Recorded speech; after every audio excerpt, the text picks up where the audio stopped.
নমস্কার। অনেকে দেখবেন স্মৃতিশক্তি খুব দুর্বল। অনেক জিনিস পড়েন, পড়াশোনা করেন, মনে রাখতে পারেন না। আবার অনেকে পড়েন কিন্তু সেটিকে খাতায় লিখে আসতে পারেন না। মুখস্থ করেন কিন্তু কোনো জায়গায় অ্যাপ্লাই করতে পারেন না। জানবেন অশুভ বুধ, 6, 8, 12-তে বসে থাকা বুধ, অথবা থার্ড হাউস বা ফোর্থ হাউসে বসে থাকা বুধ আপনাদেরকে অসুবিধা করছে। এর থেকে মুক্তির উপায় অবশ্যই রয়েছে, আমি উপায় বলবো। যদি এই উপায়টি ভালো লেগে থাকে অবশ্যই চ্যানেলটিকে সাবস্ক্রাইব করবেন, লাইক করবেন, শেয়ার করবেন, যাতে অনেকে উপকৃত হতে পারে যাদের বুধ ডিস্টার্ব। আপনারা কি করবেন, বুধবার দিনকে একটি সবুজ রঙের সুতো নেবেন। সেই সবুজ রঙের সুতোটিকে আপনাদের ছেলেরা ডান হাতের কবজিতে বা মেয়েরা বাম হাতের কবজিতে আপনারা 7 প্যাঁচ দিয়ে বেঁধে রাখবেন।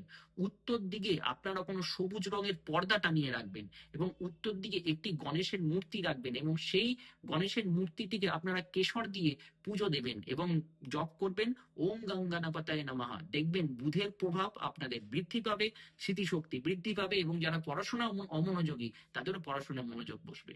নমস্কার।